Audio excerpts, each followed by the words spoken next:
Harold "Lefty" Williams has tasted success on the basketball court and in life. But his journey was far from easy. Well, I grew up in Jersey City, New Jersey. I started in the projects, Montgomery Street projects. My mom did the best that she could. 8 of us, there's 5 sisters. I have 2 brothers, one on my father's side, but my mom also took care of him. My father was in and out of my life. I was mentally and physically abused at the hands of my father. He was an alcoholic. I'd go to school at times with a closed eye. I remember in the 3rd grade, I have my sunglasses on, and the teacher say, "Take your glasses off." And what I'm doing is I'm making jokes because I don't want to take them off and reveal as a black eye. So the easy way out for me was to joke and be ultimately thrown out of the classroom. Because his grandfather taught him at an early age, Harold believed in God. He would lie in bed at night and pray that God would give him his own unique gift. I remember I had just gotten in big trouble. I can't remember what it was for, but I remember being sore, laying in my bed, and I prayed and I asked God. I said, if you can just help me go all around the world. Because see, I associated people who could fly with people having money, and we never were able to fly, period. When we got a chance to move out of the projects, we moved on the street, Gardner Avenue. In front of the house was a tree. So I'd get a milk crate, flip it over, had a hammer out the bottom of the milk crate, and I'd hammer it in front of the tree. That's when Harold discovered his deep passion and love for the game of basketball. I had no clue that he was going to use this round basketball in a milk crate to spark something on the inside of me, to strengthen it even more, to get ready for my journey. Harold was driven to succeed at the highest level, and as a rare left-handed shooter, he was a standout on his New Jersey high school basketball team. Division I scholarship offers were surely soon to follow, with only one thing standing in his way. See, in order to qualify, to be NCAA qualified for a college scholarship, you have to have a certain score in your SAT. It has to balance out with your school GPA, grade point average. Well, there was a problem. I didn't score high on my SATs. So therefore, the schools that I could have possibly went and played for and got a scholarship, it didn't happen for me. The door to Division I closed when Harold's SAT scores came back extremely low, and he was forced to attend a smaller, less prestigious Division III school. So I ended up playing Division III basketball at Montclair State University, where that's basically recreational. When you're done, you're thankful you got your degree, and you go off into your job. Even with the disappointment of missing out on the Division I spotlight, Harold was committed to improving his game, getting his degree, believing that God would soon open another door. He even made a strange deal with God. So my first year in college, I pick up and I'm trying to really get in his word, because now it's my first year really on my own, like literally away from everybody, you know? And I'm trying to read this King James Version Bible, right? There's a lot of these and thous, and I said, man, I can't understand this. I close it up and I begin to get frustrated. So I told the Lord, I remember kneeling down in prayer, I told the Lord, I said, if you give this to me, I promise you I'll read it. I promise you. Harold's dedication paid off, as in his final year, he was awarded with Defensive Player of the Year honors and even made the Dean's List for academic achievement.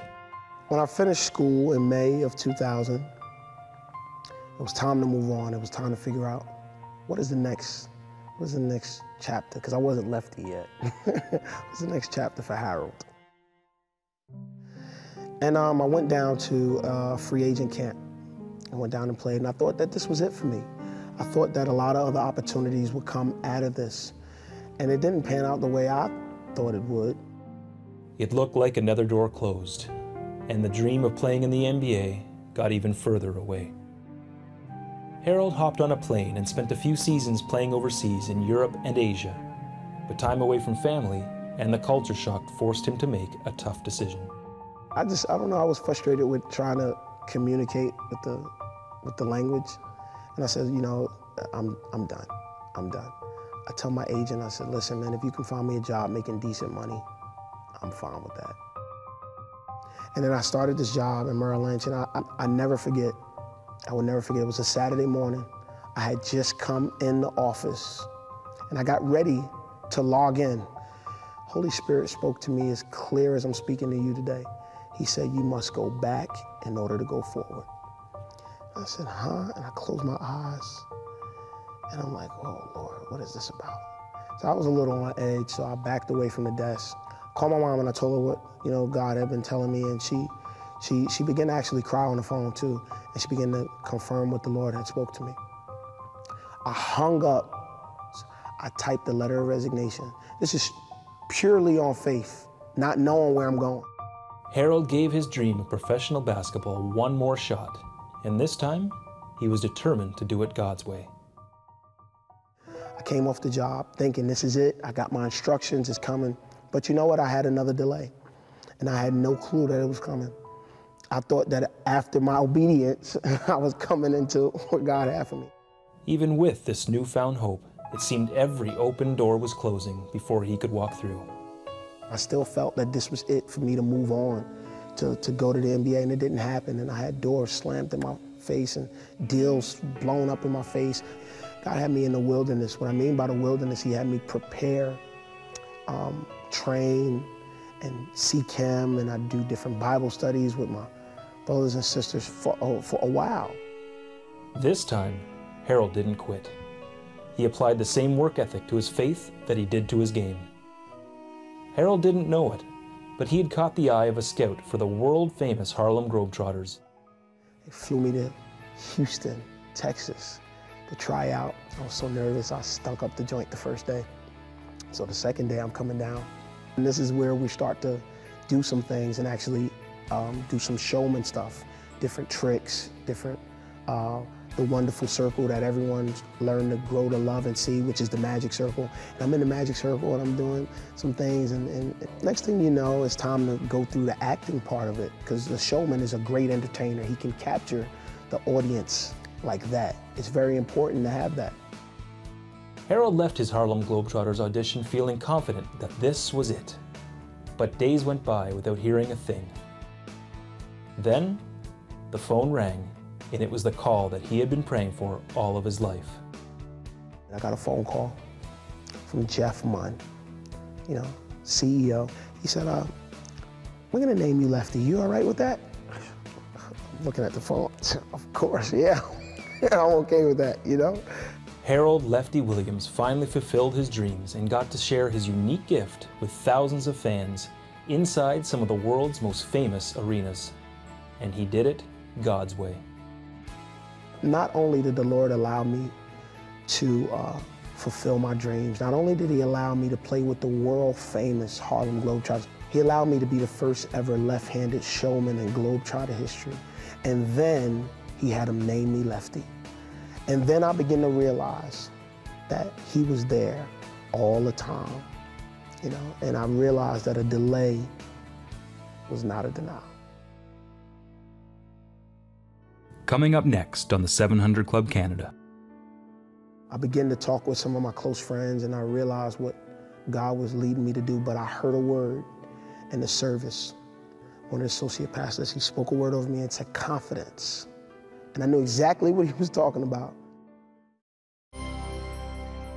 I was in Germany with the Harlem Globetrotters. The Lord began to speak to me about ministry.